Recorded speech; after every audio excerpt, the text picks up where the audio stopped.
Olá, meu amigo e minha amiga, aqui é Miguel Castro, narrador de Vozes Pretas Importam, e hoje você vai conhecer uma história que vai mexer com cada pedaço do seu coração. Antes de começarmos, se inscreva no canal e me diga de onde você está nos ouvindo. É sempre emocionante saber onde as nossas histórias chegam. Prepare-se porque a emoção começa agora.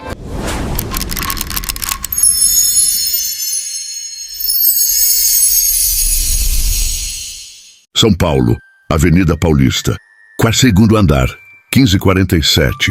O líquido marrom explode contra seu rosto. A risada cruel corta o silêncio do escritório. O celular grava a cada segundo. Chuveiro de diversidade, eles gritam. Nina não se move. Seus dedos deslizam pelo smartphone. Uma mensagem, um nome, 15 minutos. O que esses executivos acabaram de fazer não foi apenas racismo. Foi assinar a própria sentença. E o juiz está subindo neste exato momento no elevador privativo. Bilionário, implacável e furioso. Sabe aquele momento em que você percebe que subestimou completamente alguém? Quando descobre tarde demais que a pessoa fraca que você humilhou carrega um poder que pode destruir tudo o que você construiu. Esta é a história de 3 pessoas que aprenderam essa lição da forma mais dolorosa possível. Sexta-feira, 30 de agosto. O tipo de dia que parece comum até se tornar inesquecível. O ar-condicionado do escritório da Apex Marketing zumbia baixinho, mantendo aquela temperatura artificial que empresas adoram chamar de climatizado. Através das enormes janelas de vidro do 4º andar, São Paulo se estendia como um monstro de concreto e ambição. A Avenida Paulista pulsava lá embaixo, formigueiro humano correndo atrás de sonhos, contas e sobrevivência. Nina Thompson estava concentrada. Seus dedos voavam sobre o teclado com a precisão de uma pianista. Na tela, gráficos coloridos dançavam, números se alinhavam, projeções ganhavam forma. 6 meses de trabalho compilados em 47 slides, que poderiam mudar o rumo da empresa. Poderiam. Se alguém ali a levasse a sério. Clac, clac, clac, o som inconfundível de saltos Louboutin no mármore italiano. Nina nem precisava olhar. Conhecia aquele caminhar. A arrogância vinha antes da pessoa. Jéssica Silveira aproximou-se como um predador que detectou vulnerabilidade. Loira, 34 anos, gerente de marketing, filha de empresário, criada em Alphaville, formada em universidade particular caríssima. O tipo de mulher que nunca teve que provar nada além de sua existência. Trabalhando duro, Nina, a voz era doce. Doce demais. Como mel envenenado, Nina ergueu os olhos, finalizando a apresentação para a reunião de segunda. Ah, sim, sua apresentação. Jéssica sorriu. Aquele sorriso que não alcançava os olhos. Você realmente acha que os investidores vão levar a sério? Bem, você sabe 2 palavras, um abismo de significado. Nina sabia exatamente o que Jéssica queria dizer. Sabia pelos últimos 180 dias. Sabia pelas reuniões onde suas ideias eram ignoradas, até que um homem branco as repetisse. Sabia pelos comentários sobre seu cabelo. Sabia pelos olhares quando ela entrava na sala. Sabia pela forma como pegavam seu currículo e procuravam pela universidade, franzindo a testa ao ver USP, em vez de FGV ou INSPER. Mas Nina não disse nada. Apenas voltou a digitar. E isso, aparentemente, foi um erro. O momento que divide o tempo Bruno. Samara! Venham ver isso! A voz de Jéssica ecoou pelo escritório semivazio. Bruno Martins apareceu primeiro. 28 anos, coordenador de contas, aquele tipo de homem que pensa que ser engraçado justifica ser cruel. Já tinha o celular na mão antes mesmo de perguntar o que estava acontecendo. A geração que documenta tudo, inclusive a própria estupidez. Samara Costa chegou em seguida. 26 anos, assistente de RH, aquela que deveria proteger funcionários, mas preferia proteger seu próprio círculo social. Seus dedos já estavam digitando antes de saber sobre o que. O que foi, Jess? Bruno sorriu. Aquele sorriso de quem sente o cheiro do caos e se aproxima como hiena. Jéssica pegou a lata de Coca-Cola sobre sua mesa. Meio cheia, ainda gelada. Pequenas gotas de condensação escorriam pelo alumínio vermelho. Por um segundo, Nina teve um pressentimento. Aquela sensação visceral de quando o tempo desacelera e você sabe que algo terrível está prestes a acontecer, mas já é tarde demais para evitar. Jéssica ergueu a lata. O mundo pareceu pausar. E então... Splash! O líquido marrom explodiu contra o rosto de Nina. Frio, grudento, chocante. Escorreu por seus cachos cacheados como uma cachoeira de humilhação. Manchou sua blusa azul marinho. Encharcou seus documentos. Pingou sobre o teclado. Ups! Jéssica gargalhou, jogando a lata vazia sobre a mesa de Nina, com um barulho metálico. Achei que você precisava refrescar essas ideias mediocres. O escritório congelou. Aqueles que estavam próximos olharam. Alguns chocados, outros curiosos. Nenhum se moveu. Bruno já estava filmando. Olhem todos! A iniciativa de diversidade da empresa tomando um chuveiro de Coca-Cola. Sua voz estava carregada de alegria sádica. Samara digitava freneticamente. Quando você contrata baseado em cotas e não em competência, marfura realidade nua. Post. Os likes começariam a chegar em segundos no grupo, privado dos executivos de verdade. Nina permaneceu imóvel. O refrigerante pingava drip, drip, drip. Seu coração batia acelerado, mas seu rosto era uma máscara de calma. Porque Nina Thompson aprendeu cedo na vida que existe algo mais poderoso que reagir com raiva, reagir com estratégia. Sabe qual é o seu problema, Nina? Jéssica aproximou-se, invadindo seu espaço pessoal. Seu perfume Chanel, misturando-se ao cheiro doce de Coca-Cola. Você não conhece seu lugar. Seu lugar, que lugar? O lugar que tentaram enfiar goela abaixo desde que ela pôs os pés ali? O lugar de sortuda por estar aqui? O lugar de contratação para fechar cota? O lugar de invisível até ser conveniente culpar? Você acha que pode sentar na mesma mesa que nós? Jéssica continuou, sua voz baixa, mas venenosa. Só porque tem um diplominha de faculdade pública? Algo quebrou dentro de Nina naquele momento. Não sua dignidade, não sua força, mas sim a última gota de compaixão que ela ainda tinha por aquelas pessoas. Calmamente, muito calmamente, ela pegou seu celular. Seus dedos, ainda pingando Coca-Cola, deslizaram pela tela touchscreen, um contato. Uma mensagem. 4 palavras. Amor, preciso de você. Enviar. Vai ligar para a mamãe? Bruno zombou, aproximando ainda mais a câmera. Ou para o seu namorado de Uber, que mora na Zona Leste? Samara soltou uma risada aguda. Deve estar esperando ela na estação de metrô. Nina ergueu os olhos. E pela primeira vez em 6 meses, sorriu. Não foi um sorriso de medo. Não foi um sorriso de submissão. Foi o sorriso de alguém que acaba de puxar o gatilho de uma granada e está contando os segundos para a explosão. Podem continuar, ela disse suavemente, consultando o relógio em seu pulso. Um Patek Philippe discreto. Ninguém nunca havia notado, porque estavam ocupados demais julgando suas roupas de fast fashion. Vocês acabaram de tomar a melhor decisão das suas vidas. Jéssica franziu a testa. Havia algo errado. Nina estava calma demais. Do que você está falando? Em exatos 15 minutos... Nina limpou uma gota de refrigerante que escorria pelo rosto. Vocês vão entender tudo. Bruno baixou o celular. 15 minutos? Você está delirando? Samara, a mais perspicaz do trio, sentiu. Aquele frio na espinha. Aquela sensação de que algo estava muito, muito errado. O relógio na parede marcava 15h47. O escritório continuava seu ritmo preguiçoso de véspera de feriado. Algumas pessoas fingindo trabalhar. Outras já planejando mentalmente o churrasco do fim de semana. Ninguém notou quando o elevador privativo acendeu. Aquele elevador que só a diretoria usava. Aquele elevador que vinha direto do estacionamento privativo. Aquele elevador que significava que alguém muito, muito importante estava chegando. Ding, as portas se abriram. 3 seguranças saíram primeiro. Ternos pretos, postura militar. Expressões sérias, e então ele apareceu, Alexandre Sterling tinha 1,87 m de altura, ombros largos, cabelos negros perfeitamente cortados e olhos cinza que pareciam capazes de congelar sangue. Seu terno Tom Ford cinza chumbo provavelmente custava mais que um carro popular.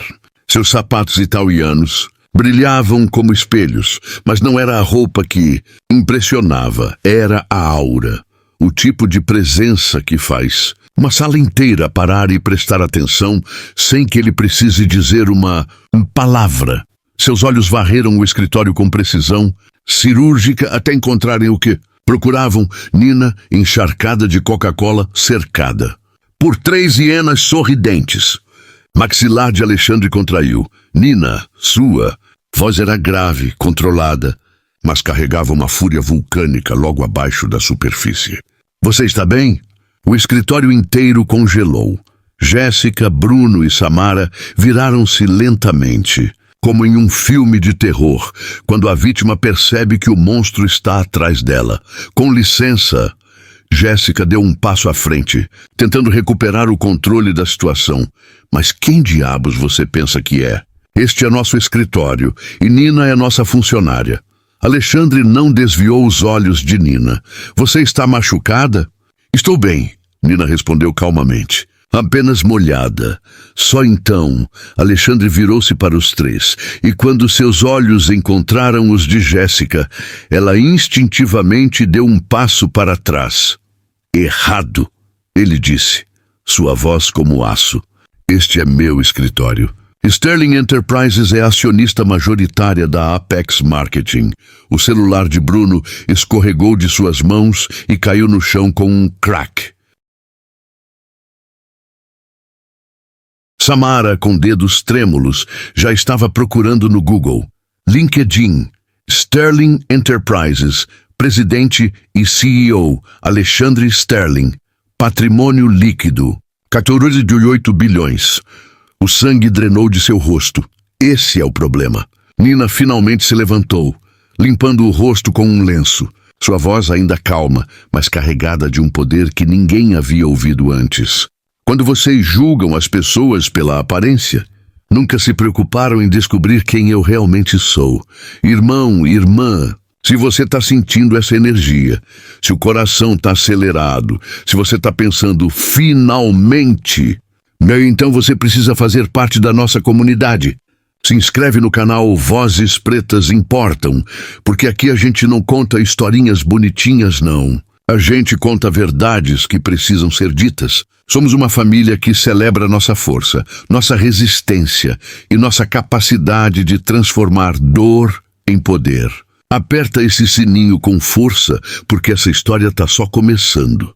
E o que vem pela frente vai fazer você vibrar ainda mais. O silêncio que tomou conta do escritório da Apex Marketing era do tipo que dói nos ouvidos. Aquele silêncio pesado, denso, carregado de choque e incredulidade. O tipo de silêncio que antecede terremotos.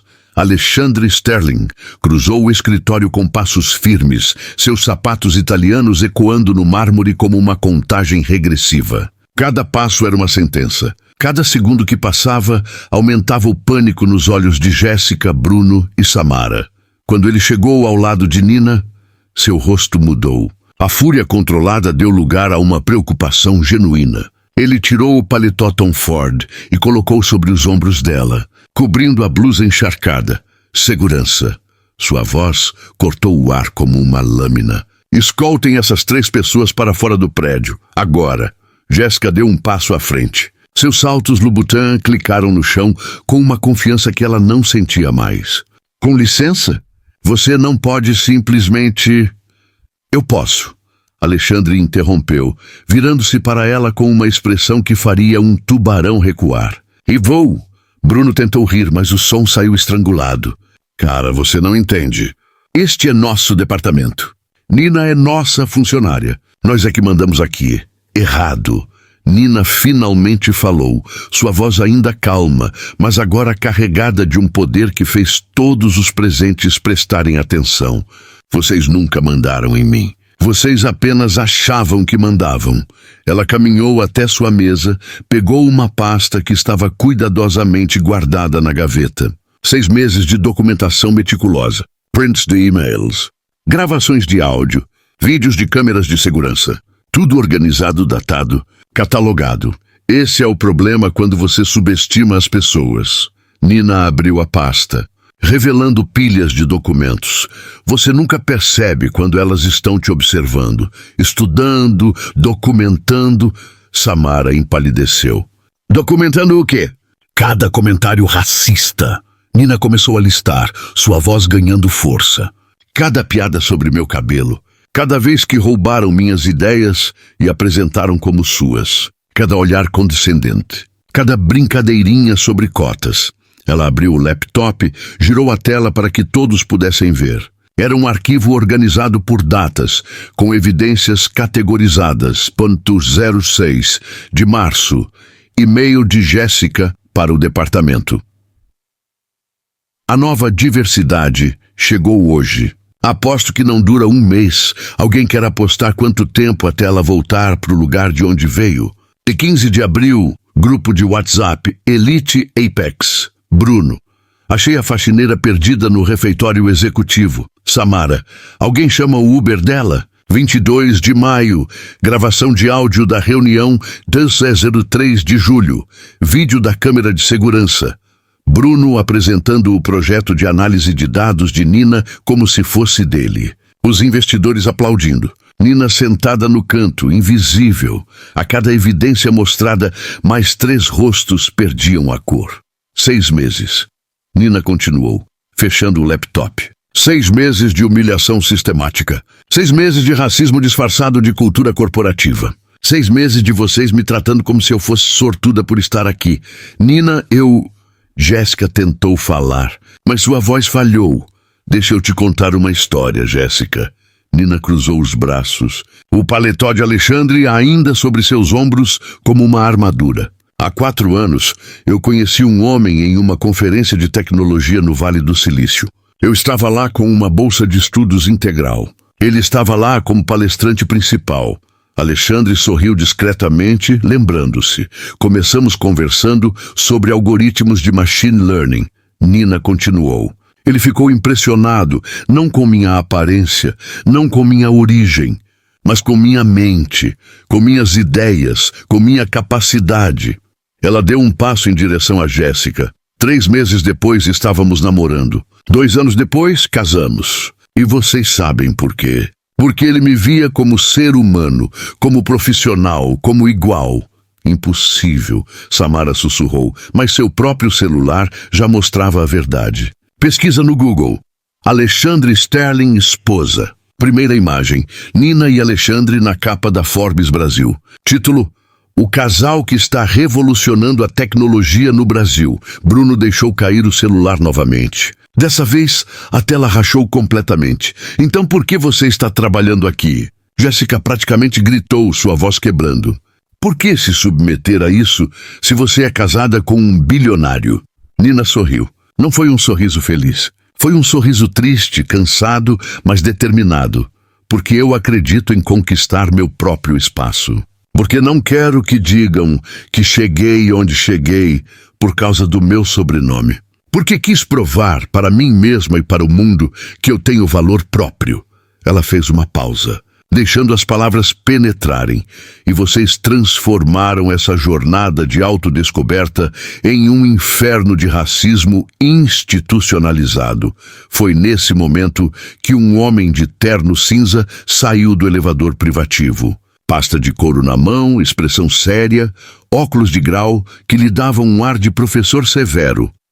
Marcos Costa, Alexandre apresentou. Principal advogado da Sterling Enterprises. E padrinho de casamento de Nina. Marcos abriu a pasta, retirando 3 conjuntos de documentos perfeitamente organizados.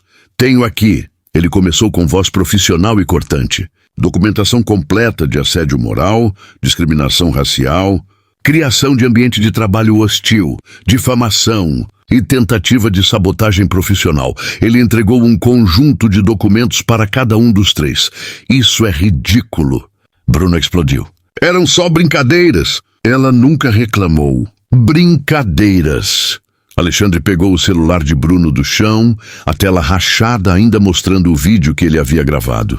Como jogar Coca-Cola nela e chamar de chuveiro de diversidade. Como filmar e postar nas redes sociais, dizendo que ela foi contratada por cotas e não por competência. Samara começou a chorar. Eu tenho contas a pagar. Uma família... Engraçado. Nina observou, sua voz carregada de uma calma devastadora. Eu também tenho família. Minha mãe é enfermeira. Meu pai, motorista de ônibus. Eles trabalharam a vida inteira para me dar educação. E vocês acharam que isso me tornava inferior? Marcos continuou implacável. Vocês têm 30 minutos para limpar suas mesas. Qualquer tentativa de retaliação resultará em ação judicial imediata. E podem ter certeza, nós vamos processar. Processar? Jéssica quase engasgou. Por quê? Por uma brincadeira de escritório? Pelo crime de racismo? Marcos respondeu friamente, que segundo a Lei 7.616/89, pode resultar em reclusão de 2 a 5 anos. Pelo crime de injúria racial, Lei 14.532/23. E por assédio moral, configurado pela exposição da vítima a situações humilhantes e constrangedoras de forma repetitiva. O escritório inteiro estava assistindo agora. Dezenas de funcionários, alguns chocados, outros envergonhados por terem sido testemunhas silenciosas durante 6 meses. Jéssica, em um último ato de desespero, virou-se para os colegas. Vocês vão deixar isso acontecer? Todo mundo aqui sabe como ela é. O silêncio foi ensurdecedor, até que Tomás Oliveira, do departamento de TI, deu um passo à frente. Negro, 35 anos, trabalhando ali há 8 anos. Na verdade, Jéssica, sua voz era firme, muitos de nós admiramos o trabalho da Nina.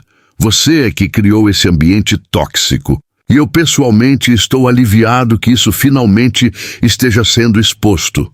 Outros funcionários começaram a acenar em concordância. Nina pegou seu laptop e seus arquivos pessoais. Parou ao lado de Jéssica e sussurrou, para que só ela pudesse ouvir.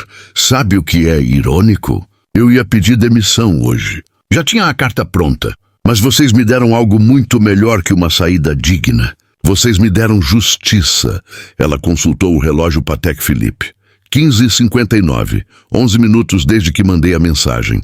Em exatos 4 minutos, um comunicado será enviado para toda a empresa anunciando mudanças radicais na política de diversidade e inclusão. Alexandre colocou a mão protetoramente nas costas de Nina, e essas mudanças ele anunciou para todo o escritório. Começam com tolerância zero para racismo, machismo e qualquer forma de discriminação. Quem não gostar, a porta está aberta. Os seguranças se aproximaram de Jéssica, Bruno e Samara. Vamos, um deles disse educadamente, mas firme. Enquanto os 3 eram escoltados em direção ao elevador, Nina permaneceu no centro do escritório. O paletó de Alexandre sobre seus ombros, a dignidade intacta, a cabeça erguida. O que aqueles predadores corporativos haviam interpretado como fraqueza era, na verdade, a força silenciosa de quem coleta evidências, espera o momento certo e transforma a injustiça pessoal em mudança sistêmica. Mas o jogo estava longe de terminar. O verdadeiro impacto do que havia acontecido naquela sexta-feira à tarde estava apenas começando a se desenrolar, e o mundo corporativo brasileiro nunca mais seria o mesmo. Tá vendo? É disso que a gente está falando. Não é sobre vingança barata, é sobre justiça. Se você está vibrando com essa história, se você está sentindo que finalmente alguém está contando a nossa versão, então você precisa se inscrever no canal Vozes Pretas Importam. Aqui a gente não abaixa a cabeça, não aceita migalha e não deixa ninguém nos colocar num lugar.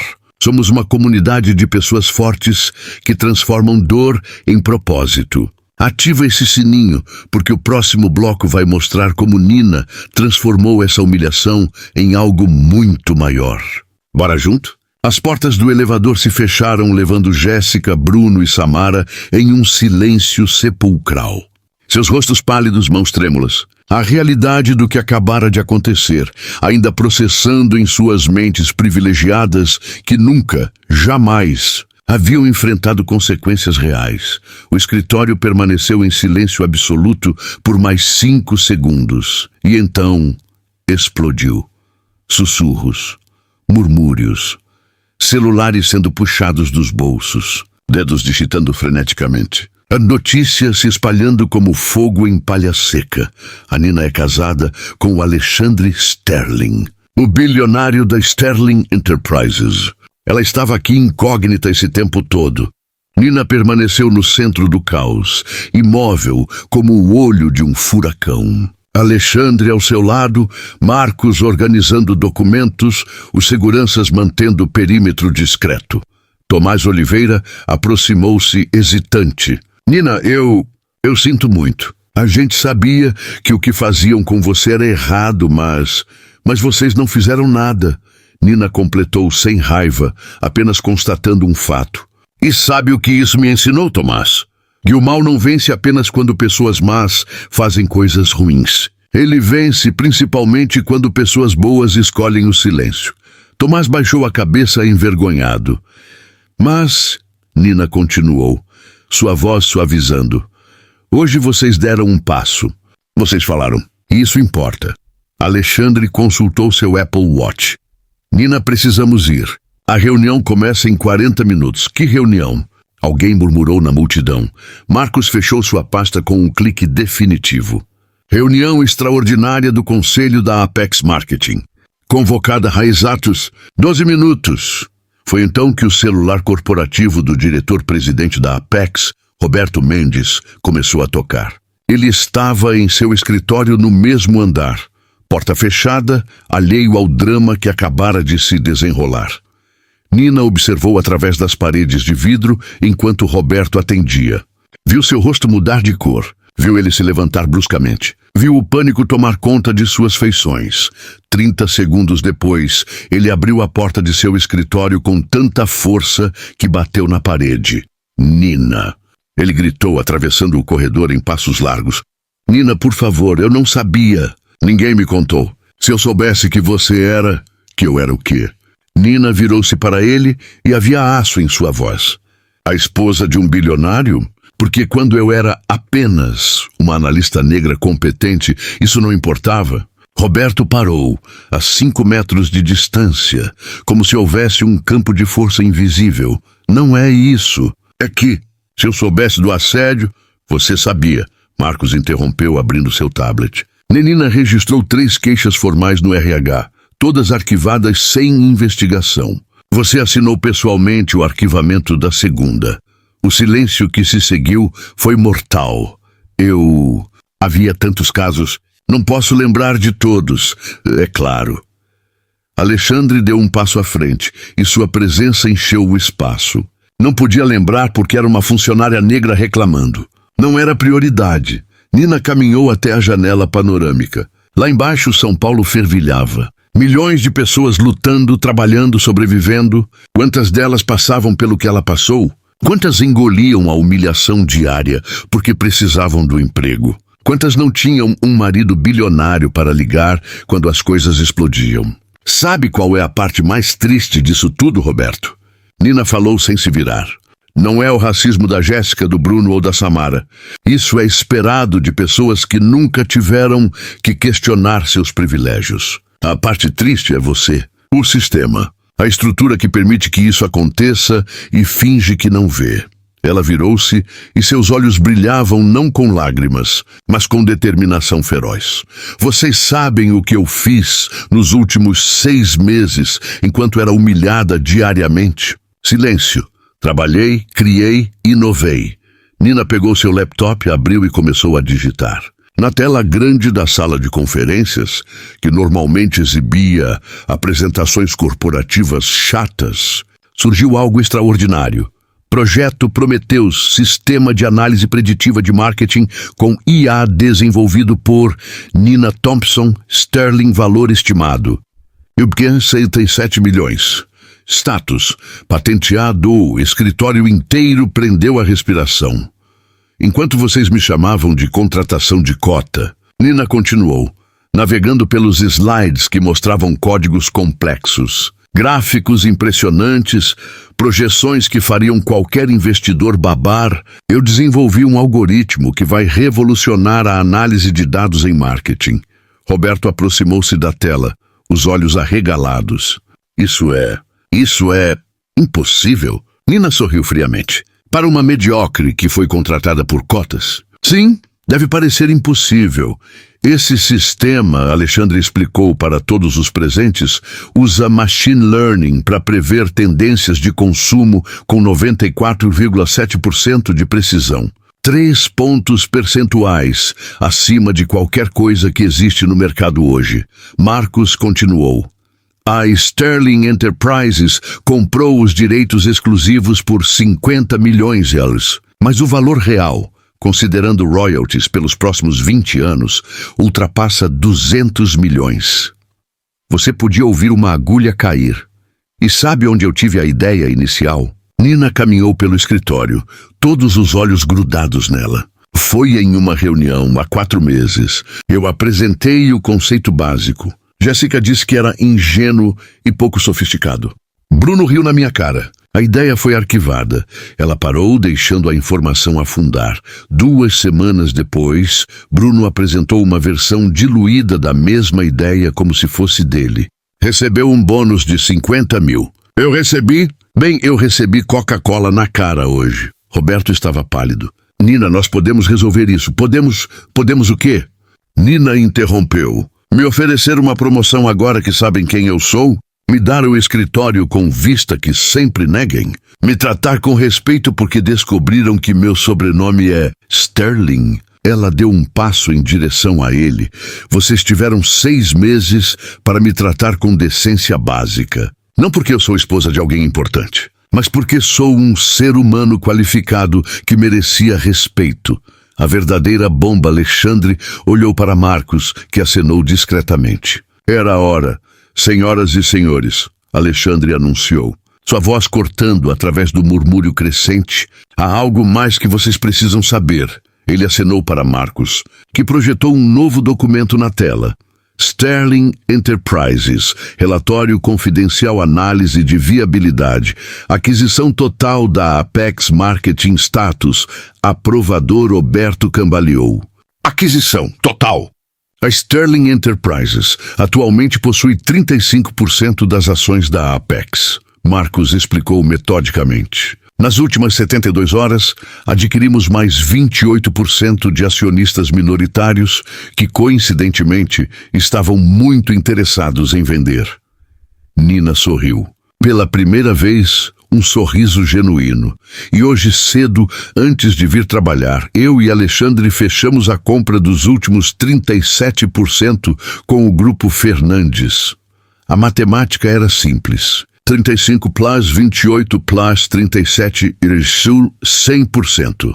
A partir de segunda-feira, Alexandre declarou, a Apex Marketing é oficialmente uma subsidiária integral da Sterling Enterprises. O caos explodiu. Pessoas gritando perguntas. Celulares tocando. O pânico se instalando como um vírus. Isso significa, Roberto mal conseguia falar, que vocês são donos de tudo. Significa, Nina respondeu calmamente, que toda a estrutura que permitiu meu assédio, que arquivou minhas queixas, que promoveu pessoas medíocres enquanto sabotava as competentes, essa estrutura vai ser demolida e reconstruída do zero. Ela fez uma pausa, dramática, e significa que cada centavo de lucro desta empresa pelos próximos 5 anos será direcionado para algo que realmente importa. Marcos projetou o slide. Final fundo Nina Thompson para jovens negros. Em Main City, tecnologia e investimento inicial. 50 milhões meta, 1.000 bolsas integrais em 5 anos. Foco, jovens negros de comunidades periféricas. Vocês veem. Nina caminhou lentamente pelo escritório silencioso, enquanto Jéssica, Bruno e Samara gastavam energia me humilhando. Eu estava construindo um império paralelo. Enquanto eles tiravam fotos para rir de mim, eu tirava prints para destruí-los. Enquanto eles pensavam que eu estava chorando no banheiro, eu estava no telefone com investidores fechando a compra desta empresa.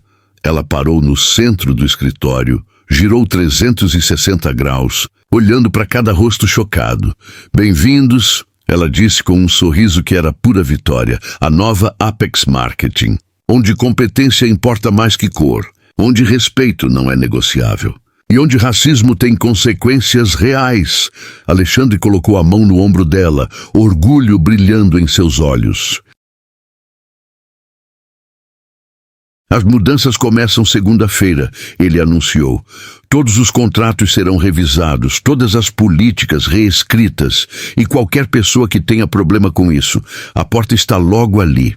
Ninguém se moveu, ninguém ousou, porque todos entenderam naquele momento que acabavam de testemunhar não apenas a queda de 3 racistas. Acabavam de testemunhar o nascimento de uma revolução, e Nina Thompson Sterling, a mulher que eles subestimaram, estava comandando. Meu Deus! Você está vendo isso? Enquanto eles riam, ela construía um império. Se você está com a pele arrepiada, se você está querendo gritar isso, então corre e se inscreve no Vozes Pretas. Importam, porque aqui a gente mostra que nossa força não está em gritar mais alto, mas em agir mais esperto. Somos uma família que entende que o melhor vingança é o sucesso. Ativa esse sininho, porque os próximos blocos vão mostrar o estrago que essas 3 pessoas causaram nas próprias vidas. Vem com a gente. O Teatro Municipal de São Paulo estava repleto de pessoas. 1.200 lugares ocupados, câmeras de TV, flashes de fotógrafos, a elite empresarial brasileira, ativistas de direitos civis, jovens estudantes, todos reunidos para a estreia do documentário que estava sacudindo o país. Código Nina. Como o racismo corporativo criou uma revolução, as luzes se apagaram. A tela gigante acendeu. E a voz de Nina ecoou pelo teatro histórico. Mas antes de voltarmos para esse momento glorioso, precisamos entender o que aconteceu com Jéssica, Bruno e Samara nos 6 meses que se seguiram àquela sexta-feira que mudou tudo. Jessica Whitmore, a queda de uma rainha 2 dias após a demissão. Jéssica estava sentada na sala de estar de seu apartamento de 180 metros no Jardim Europa, ainda usando o pijama de seda às 3 da tarde. Seu MacBook aberto mostrava a 47 da página de resultados de busca no LinkedIn. Gerente de marketing, posição preenchida, coordenadora de branding, não qualificada para a função. Analista sênior, lamentamos informar. 23 entrevistas em 2 semanas. 23 rejeições. O que Jéssica não sabia, mas estava prestes a descobrir, era que Marcos Costa havia sido meticuloso. Cada empresa relevante em São Paulo havia recebido um dossiê completo. Não era ilegal, não era difamação. Era simplesmente a verdade documentada, vídeos, áudios, prints, tudo com carimbos de data e hora, tudo verificável, tudo verdadeiro. Seu telefone tocou. Era Mariana, sua antiga colega da FGV. Jess, o que diabos você fez? Do que você está falando? Tem um vídeo. Você jogando Coca-Cola em uma mulher negra. Isso é você? É real? O sangue de Jéssica congelou. Como você? Onde você viu isso? Jess, está viral. 3 milhões de visualizações nas últimas 24 horas. Você virou meme, você virou. Você é a cara do racismo corporativo no Brasil. Jéssica desligou o telefone com mãos trêmulas e abriu o Twitter. Ou melhor, o que agora se chamava X-Dostum, chuveiro de diversidade, estava nos Trending Topics. O vídeo que Bruno havia gravado, aquele mesmo vídeo, havia vazado, editado, contextualizado, explicado e viralizado como um tsunami digital. Os comentários eram impiedosos. Essa é a cara do privilégio que acha que pode humilhar e sair ilesa. Que seja cancelada. Racista não merece emprego. Por isso que cotas são necessárias. Olha o nível das pessoas que ocupam cargos de liderança. Seu Instagram, que tinha 45 mil seguidores, estava sendo bombardeado. Comentários por segundo, mensagens privadas com ameaças, marcações em posts antigos de festas em Alphaville, viagens para Miami, jantares caros. Tudo sendo recontextualizado como ostentação de quem rouba oportunidades de pessoas competentes. 3 dias depois, Jéssica recebeu uma carta do condomínio. Vários moradores haviam feito um abaixo-assinado pedindo sua remoção. Pessoa cuja conduta moral não condiz com os valores do condomínio. Uma semana depois, sua irmã parou de atender suas ligações. Jess, você está prejudicando o negócio do papai. Clientes cancelando contratos por associação com você. 15 dias depois, Jéssica se mudou para um apartamento de 50 metais em Pinheiros. Suas economias derretendo, nenhum emprego, nenhuma perspectiva. E o pior, um processo judicial por danos morais, racismo e assédio no trabalho. Valor, 2 milhões, 1 mês após a demissão. Bruno pedalava sob o sol escaldante de São Paulo, a mochila térmica nas costas com iFood, estampado em vermelho. Sua 20ª entrega do dia. Como ele chegou ali? A primeira semana após ser demitido, Bruno achou que seria fácil. Com minha experiência, vou estar empregado em 1 semana. Enviou seu currículo para 50 empresas. Recebeu 3 respostas. Todas negativas. Tentou usar seus contatos. Antigos colegas da Mackenzie, conhecidos da indústria, aquela rede de networking que ele sempre disse que era mais importante que diploma. Mas a rede tinha buracos. Bruno, cara, eu adoraria te ajudar, mas sabe como é? A empresa está focando muito em diversidade agora. Não é o melhor momento. Mano, vi o vídeo. O RH daqui também viu. Eles disseram que não podem nem considerar teu nome. Desculpa, brother, mas minha reputação também está em jogo. Na 6ª entrevista que conseguiu, o recrutador foi direto. Senhor Martins, em nosso processo de due diligence, descobrimos um incidente em seu emprego anterior. Um vídeo onde o senhor aparece, bem, humilhando uma colega de trabalho. Pode explicar isso? Bruno tentou. Foi um mal-entendido. Uma brincadeira que saiu do controle. Eu estava tendo um dia ruim. Entendo. Infelizmente não podemos prosseguir com sua candidatura. Depois de 2 meses, com o aluguel atrasado, conta de cartão de crédito explodindo, Bruno engoliu o orgulho. Candidatou-se para ser entregador de aplicativo. A ironia não passou despercebida. Ele, que havia zombado de Nina dizendo que seu namorado devia ser motorista de Uber, agora pedalava 10 horas por dia para pagar contas. Certa noite, fazendo uma entrega em Pinheiros, Bruno tocou a campainha de um apartamento. A porta abriu. Era Tomás Oliveira, do TI da Apex. Os dois se olharam. O constrangimento era palpável. Oi, Bruno. Oi, Tomás. Sua entrega. Tomás pegou o saco de comida, mas não fechou a porta imediatamente. Como você tá? Bruno forçou um sorriso. Sobrevivendo. Olha, cara, eu não sinto prazer em te ver assim, mas espero que você esteja aprendendo alguma coisa. Bruno assentiu, engolindo o orgulho que ainda insistia em sobreviver. Estou, todos os dias. Quando voltou para sua bicicleta, Bruno viu seu reflexo na vitrine de uma loja. 32 anos, pedalando para ganhar 6 reais por entrega, dormindo em um quarto alugado na Zona Norte, sozinho. Tudo porque um dia ele achou divertido humilhar alguém. 3 meses após a demissão. A pequena cidade de Cunha, interior de São Paulo, era o oposto completo da metrópole que Samara conhecia. População, 21 mil habitantes. Todo mundo conhecia todo mundo. Nenhum shopping, nenhum Starbucks, nenhum anonimato. Samara havia se mudado para lá depois que sua vida em São Paulo se tornou insustentável. Primeiro, perdeu o emprego, óbvio. Depois, tentou arranjar outro. Impossível. O mesmo dossiê que destruiu Jéssica a alcançou. Depois, seus amigos começaram a se afastar. Samara, você entende, né? Não é nada pessoal, mas minha empresa tem política de diversidade muito séria agora. Suas redes sociais, que eram sua vida, tiveram que ser deletadas. O assédio era constante, implacável, merecido.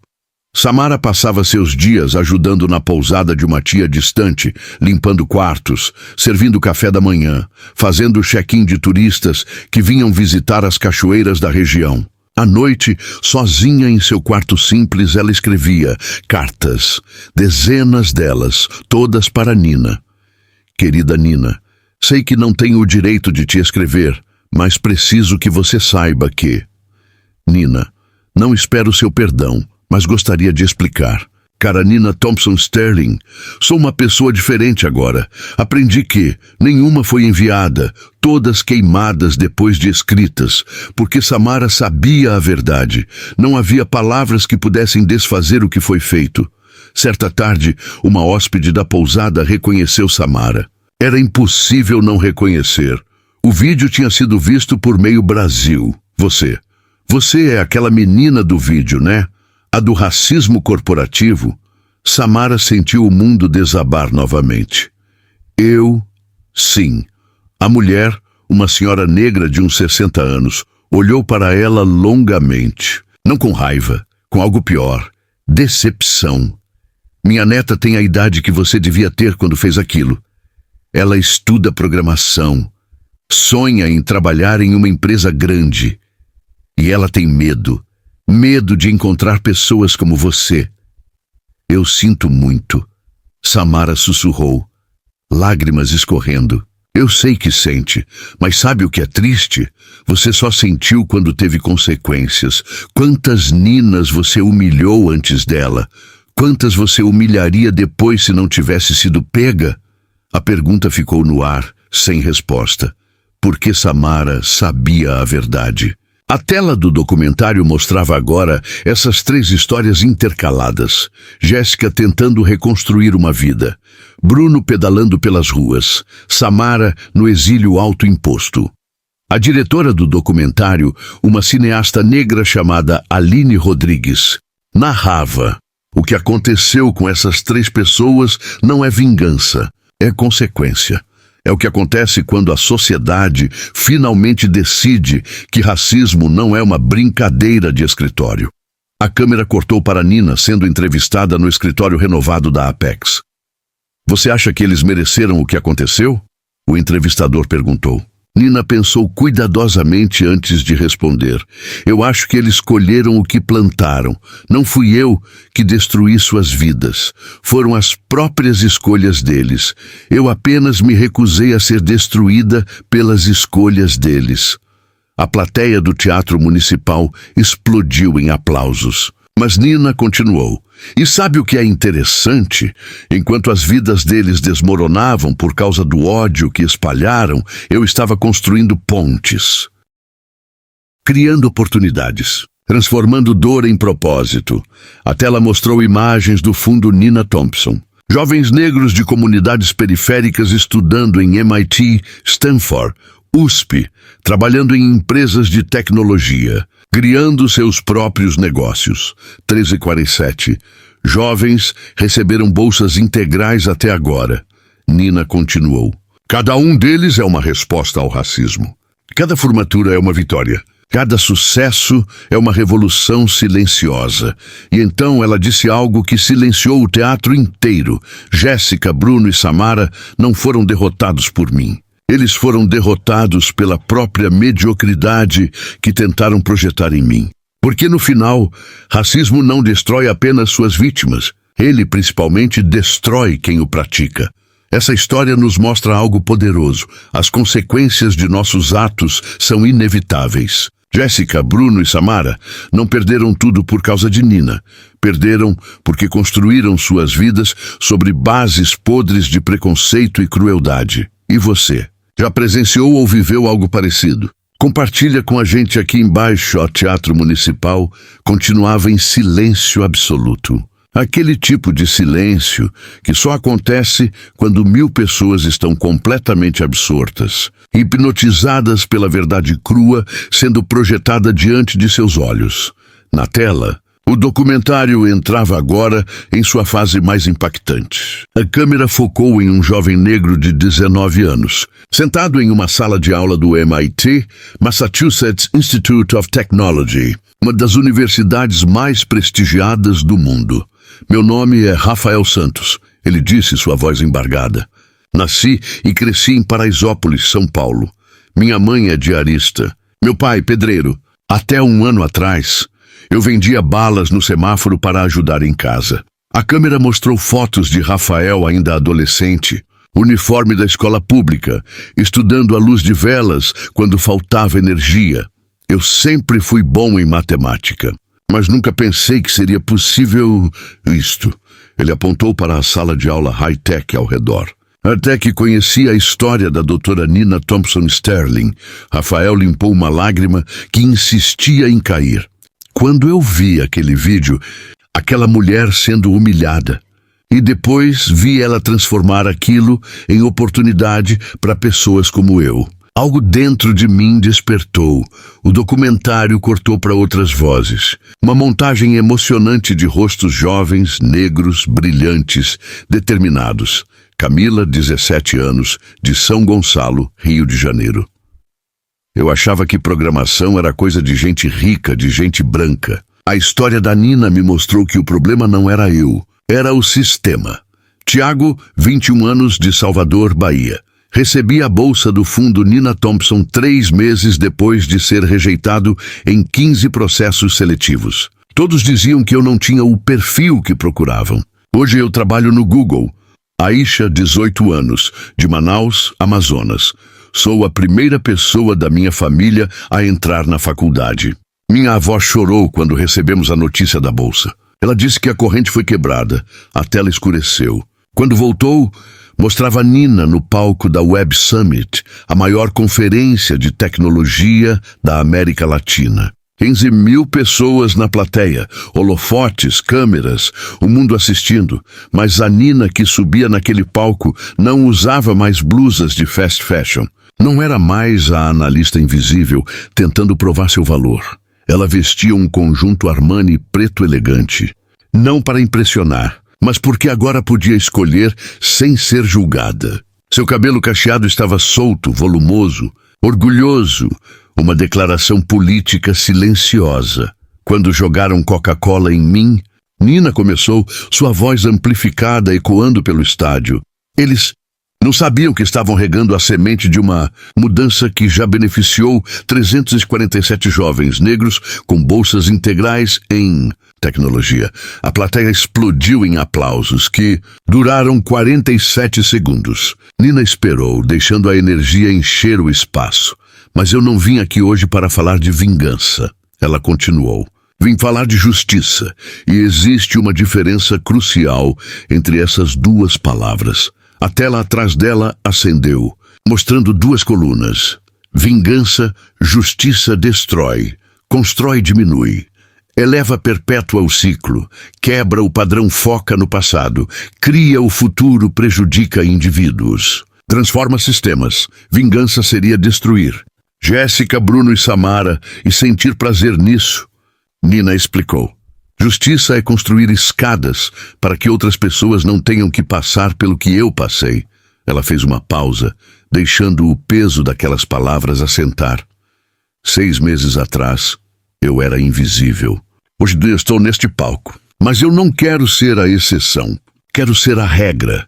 Quero que daqui a 10 anos, uma jovem negra entrando em um escritório corporativo não seja vista como diversidade ou cota. Seja vista como competência, como valor, como ser humano. As 15.000 pessoas se levantaram. O aplauso era ensurdecedor. Na plateia do Teatro Municipal, assistindo a esse momento no documentário, Nina estava sentada ao lado de Alexandre. Ela segurava sua mão apertando com força, porque mesmo depois de tudo, mesmo depois da vitória, as feridas ainda estavam lá. Cicatrizadas, sim, Mas lá, o documentário não havia terminado. Havia mais uma reviravolta que ninguém esperava. A tela mostrou Jessica Whitmore em uma pequena sala. Ela estava visivelmente mais magra, com olheiras profundas, cabelo sem o brilho de antes. Mas seus olhos tinham algo diferente. Humildade, arrependimento genuíno, transformação. Eu aceitei falar para este documentário. Jéssica começou, sua voz quebrando. Não para me redimir. Não acredito que exista redenção para o que fiz, mas para que outros não cometam o mesmo erro. Ela respirou fundo, como quem está prestes a mergulhar em águas gélidas. Eu cresci em um ambiente onde racismo era normalizado. Não era chamado de racismo, era chamado de preferência, de padrão, de mérito. Eu nunca questionei porque nunca precisei. Jéssica olhou diretamente para a câmera e havia dor genuína ali. Quando joguei aquela Coca-Cola na Nina, eu não estava apenas humilhando ela. Eu estava protegendo um sistema que me beneficiava. Porque se eu admitisse que ela era mais competente que eu, e ela era, então eu teria que admitir que talvez eu não merecesse estar onde estava. A câmera se aproximou de seu rosto. E essa é a verdade que dói. Muito do meu sucesso não era mérito, era privilégio. E quando você constrói sua identidade inteira sobre privilégio, perder ele parece o fim do mundo. Lágrimas escorriam pelo rosto de Jéssica agora. Nina, eu sei que você está assistindo isso. Eu sei que não mereço seu perdão, mas quero que você saiba, aqueles 347 jovens que receberam bolsas, eles são seu legado. E minha maior vergonha é que eu poderia ter sido parte de algo bonito. Mas escolhi ser parte do problema. O teatro estava em silêncio absoluto. A câmera voltou para Nina no palco da Web Summit. Ela não sabia ainda daquele depoimento de Jéssica. Ele seria filmado depois, mas suas próximas palavras pareciam uma resposta profética. Alguém me perguntou recentemente, Nina disse ao microfone, se eu perdoaria as pessoas que me fizeram mal. E minha resposta foi, perdão não é esquecer. Perdão é libertar a mim mesma do peso do ódio para que eu possa carregar algo mais leve, propósito. Ela caminhou pelo palco, sua presença magnética prendendo cada olhar. Eu transformei cada gota daquela Coca-Cola em combustível para mudar um sistema inteiro. Transformei humilhação em 347 bolsas de estudo. Transformei lágrimas em laboratórios de tecnologia em comunidades periféricas. Transformei dor em poder. A energia no teatro crescia a cada palavra.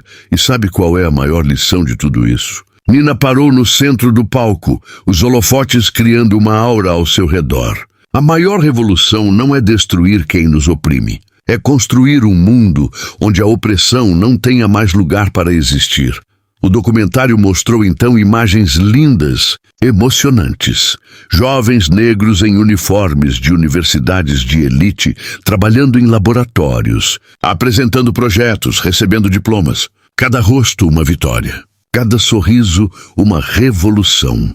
A voz de Nina em off. Jéssica, Bruno e Samara se tornaram estudos de caso em universidades sobre as consequências do preconceito no ambiente corporativo. E sabe o que isso significa? Significa que milhares de futuros executivos estão aprendendo, através da história deles, o que não fazer. A tela mostrou salas de aula em Harvard, Stanford, FGV, INSPER. Professores discutindo o caso Apex. Estudantes debatendo ética corporativa. O incidente virando pedagogia.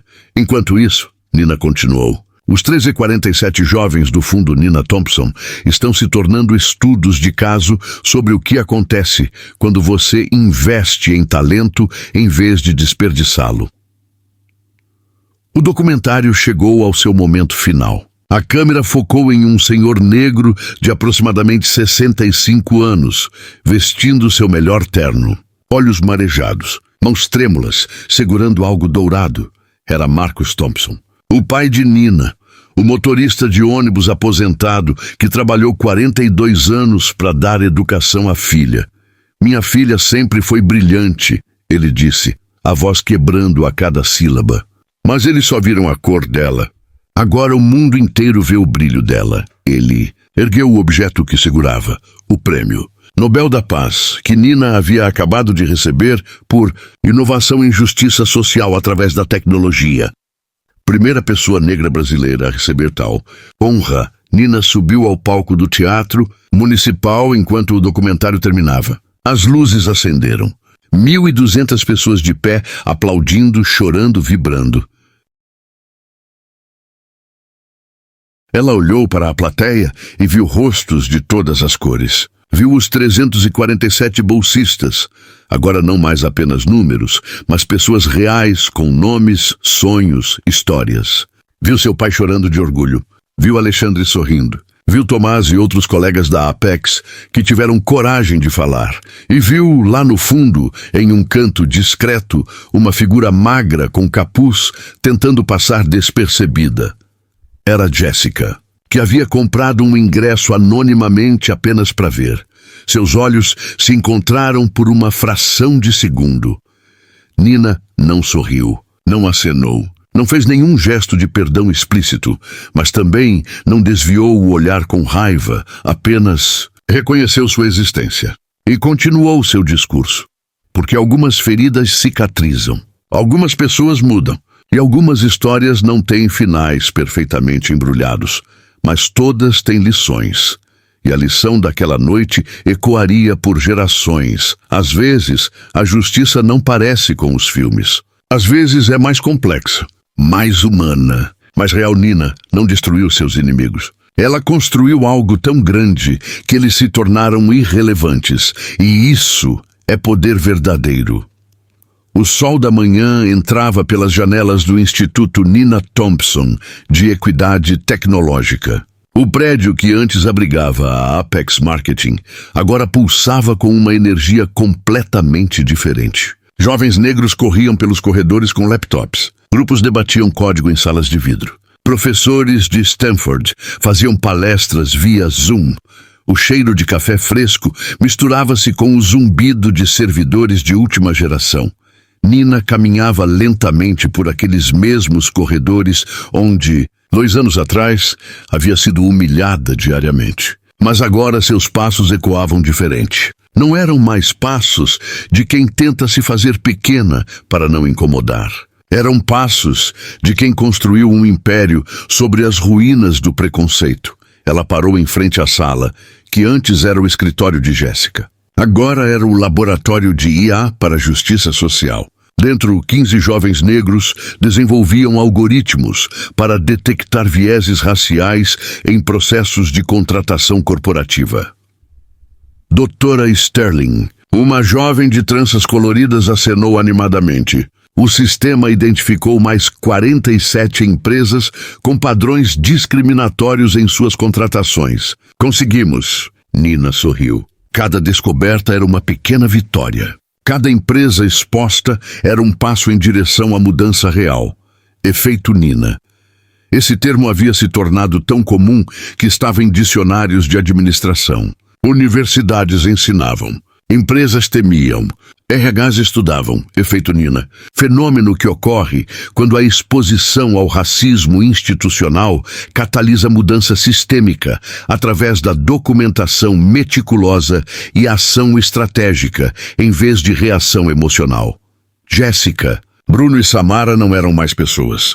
Eram estudos de caso. Eram avisos. Eram o que acontece quando você confunde privilégio com mérito e crueldade com poder. A produtora do documentário havia feito um follow-up. 1 ano depois, as câmeras implacáveis. Jéssica Whitmore conseguiu um emprego em uma pequena agência de marketing digital em Campinas. Salário, 1/3 do que ganhava antes. Sem equipe para gerenciar. Sem poder para abusar. Ela trabalhava sozinha, criando posts para redes sociais de pequenos negócios locais. Nas noites de sexta-feira, quando antes estava em festas em Alphaville, agora estava em grupo de terapia gratuito para pessoas canceladas, aprendendo sobre racismo estrutural. Não porque queria se redimir publicamente, mas porque, pela primeira vez na vida, havia entendido que precisava mudar por dentro. O apartamento de 180 Pitmit Pies virou um kitnet. A Louboutin virou Havaianas. A arrogância virou humildade forçada pela realidade. Bruno Martins continuava como entregador, mas algo havia mudado. Ele havia começado a frequentar aulas noturnas em uma escola pública, ensinando inglês para jovens de comunidades, voluntariamente, sem salário, sem holofotes. Não vai apagar o que fiz, ele disse em entrevista, pedalando entre uma entrega e outra. Mas talvez, só talvez, possa impedir que um moleque de 15 anos cresça, achando que é legal humilhar os outros. Havia algo quebrado em Bruno, mas também algo nascendo, redenção, talvez não. Mas consciência, definitivamente. Samara Costa ainda estava no interior, mas não mais fugindo. Ela havia criado um projeto pequeno, tímido, aulas gratuitas de informática para mulheres negras da região. 5 alunas inicialmente, agora 43. Não posso desfazer o que fiz com a Nina, ela disse à câmera, as mãos ainda tremendo ao mencionar o nome. Mas posso tentar garantir que existam mais Ninas no mundo e menos Samaras como eu era. Suas cartas de desculpas para Nina ainda não haviam sido enviadas, porque Samara finalmente entendeu. Algumas coisas não se consertam com palavras, consertam-se com ações. Dia após dia, ano após ano, até o dia da morte. Nina estava no escritório, que antes pertencia ao CEO da Apex, agora era seu. Mas não havia luxo desnecessário. Não havia ostentação. Apenas uma foto emoldurada na parede. Ela aos 8 anos, com o uniforme da escola pública, sorrindo sem dentes da frente, para nunca esquecer de onde veio. Seu telefone vibrou. Uma mensagem de uma garota de 16 anos da periferia de Salvador, doutora Nina. Acabei de ser aceita no programa de bolsas. Você é a primeira pessoa da minha família a entrar na faculdade. Obrigada por não ter desistido naquele dia. Nina limpou uma lágrima que insistia em cair naquele dia. A Coca-Cola, a humilhação, a dor. Se alguém tivesse dito a ela que aquele seria o dia mais importante de sua vida, ela não teria acreditado. Mas era verdade, porque aquele dia a forçou a escolher: afundar ou nadar. Ser destruída ou se reconstruir mais forte. Deixar o ódio vencer ou transformá-lo em combustível.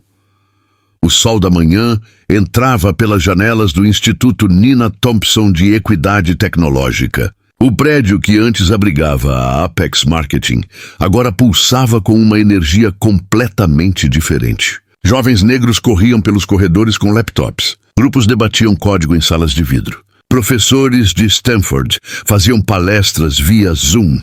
O cheiro de café fresco misturava-se com o zumbido de servidores de última geração. Nina caminhava lentamente por aqueles mesmos corredores onde, 2 anos atrás, havia sido humilhada diariamente. Mas agora seus passos ecoavam diferente. Não eram mais passos de quem tenta se fazer pequena para não incomodar. Eram passos de quem construiu um império sobre as ruínas do preconceito. Ela parou em frente à sala, que antes era o escritório de Jéssica. Agora era o laboratório de IA para a justiça social. Dentro, 15 jovens negros desenvolviam algoritmos para detectar vieses raciais em processos de contratação corporativa. Dra. Sterling, uma jovem de tranças coloridas, acenou animadamente. O sistema identificou mais 47 empresas com padrões discriminatórios em suas contratações. Conseguimos. Nina sorriu. Cada descoberta era uma pequena vitória. Cada empresa exposta era um passo em direção à mudança real. Efeito Nina. Esse termo havia se tornado tão comum que estava em dicionários de administração. Universidades ensinavam. Empresas temiam. RHs estudavam, efeito Nina, fenômeno que ocorre quando a exposição ao racismo institucional catalisa mudança sistêmica através da documentação meticulosa e ação estratégica, em vez de reação emocional.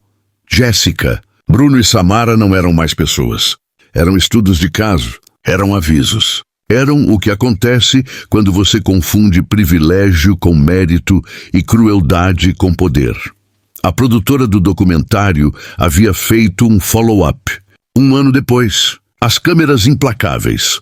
Jessica Whitmore conseguiu um emprego em uma pequena agência de marketing digital em Campinas. Salário, 1/3 do que ganhava antes. Sem equipe para gerenciar. Sem poder para abusar. Ela trabalhava sozinha, criando posts para redes sociais de pequenos negócios locais. Nas noites de sexta-feira, quando antes estava em festas em Alphaville, agora estava em grupo de terapia gratuito para pessoas canceladas, aprendendo sobre racismo estrutural. Não porque queria se redimir publicamente, mas porque, pela primeira vez na vida, havia entendido que precisava mudar por dentro. O apartamento de 180 Pitmit Pies virou um kitnet. A Louboutin virou Havaianas. A arrogância virou humildade forçada pela realidade. Bruno Martins continuava como entregador, mas algo havia mudado. Ele havia começado a frequentar aulas noturnas em uma escola pública, ensinando inglês para jovens de comunidades, voluntariamente, sem salário, sem holofotes. Não vai apagar o que fiz, ele disse em entrevista, pedalando entre uma entrega e outra. Mas talvez, só talvez, possa impedir que um moleque de 15 anos cresça achando que é legal humilhar os outros. Havia algo quebrado em Bruno. Mas também algo, nascendo, redenção, talvez não. Mas consciência, definitivamente. Samara Costa ainda estava no interior, mas não mais fugindo. Ela havia criado um projeto pequeno, tímido, aulas gratuitas de informática para mulheres negras da região. 5 alunas inicialmente, agora 43. Não posso desfazer o que fiz com a Nina, ela disse à câmera, as mãos ainda tremendo ao mencionar o nome. Mas posso tentar garantir que existam mais Ninas no mundo e menos Samaras como eu era. Suas cartas de desculpas para Nina ainda não haviam sido enviadas. Porque Samara finalmente entendeu. Algumas coisas não se consertam com palavras. Consertam-se com ações. Dia após dia, ano após ano, até o dia da morte. Nina estava no escritório, que antes pertencia ao CEO da Apex. Agora era seu. Mas não havia luxo desnecessário. Não havia ostentação. Apenas uma foto emoldurada na parede. Ela aos 8 anos, com o uniforme da escola pública, sorrindo sem dentes da frente. Para nunca esquecer de onde veio, seu telefone vibrou. Uma mensagem de uma garota de 16 anos da periferia de Salvador. Doutora Nina, acabei de ser aceita no programa de bolsas. Você era a primeira pessoa da minha família a entrar na faculdade. Obrigada por não ter desistido naquele dia. Nina limpou uma lágrima que insistia em cair naquele dia. A Coca-Cola, a humilhação, a dor. Se alguém tivesse dito a ela que aquele seria o dia mais importante de sua vida, ela não teria acreditado. Mas era verdade, porque aquele dia a forçou a escolher afundar ou nadar, ser destruída ou se reconstruir mais forte, deixar o ódio vencer ou transformá-lo em combustível. Nina gravou um vídeo, não planejado, não roteirizado, apenas ela, a câmera do celular e a verdade crua. Muitas pessoas me perguntam se eu perdoei Jessica, Bruno e Samara. Ela começou sentada no chão do instituto, cercada por post-its coloridos dos alunos com sonhos escritos. E a verdade é, eu não sei. Ela fez uma pausa. Perdão não é um interruptor que você liga e pronto. É um processo. Alguns dias eu olho para o que construí e sinto orgulho. Outros dias eu ainda sinto a Coca-Cola escorrendo, ainda ouço as risadas, ainda sinto a humilhação. Lágrimas corriam livremente agora. Mas sabe o que eu aprendi? A cura não significa esquecer. Significa não deixar que aquilo te defina. Significa transformar a ferida em sabedoria, a dor em propósito. Ela olhou diretamente para a câmera. Para cada pessoa negra assistindo isso que já foi humilhada, diminuída, invisibilizada. Sua dor é válida. Sua raiva é justa. Mas não deixe que isso te consuma. Use isso, documente, estrategize e quando chegar sua hora, não apenas sobreviva, revolucione. O vídeo viralizou. Em milhões de visualizações, em 48 horas. 3 meses depois da estreia do documentário, Nina recebeu uma carta. enviada por correio tradicional, papel, envelope, selo, remetente, Jessica Whitmore. Nina olhou para o envelope por 3 dias antes de abrir. Quando finalmente abriu, havia apenas uma página, manuscrita, letra trêmula. Nina, não espero resposta. Não espero perdão. Não espero nada. Mas preciso que você saiba, dos 347 jovens que receberam bolsas, 4 são de Campinas. Eu os conheci. Conversei com eles. Eles me reconheceram do documentário. Sabe o que uma delas, Letícia, me disse? Obrigada por ser um exemplo do que não ser. Doeu. Mas ela estava certa. Você transformou a pior coisa que eu já fiz na melhor coisa que já aconteceu para centenas de pessoas. Isso é um poder que eu nunca terei. Eu destruí. Você construiu. Essa é a diferença entre nós, Jéssica. Nina dobrou a carta cuidadosamente. Não respondeu. Talvez um dia responda. Talvez não. Porque algumas histórias não precisam de fechamento perfeito, apenas precisam de lição. No Instituto Nina Thompson, acima da porta de entrada, uma placa em bronze. Eles tentaram nos enterrar. Não sabiam que éramos sementes. E embaixo, em letras menores, dedicado a todos que transformaram dor em poder, humilhação em revolução e lágrimas em legado.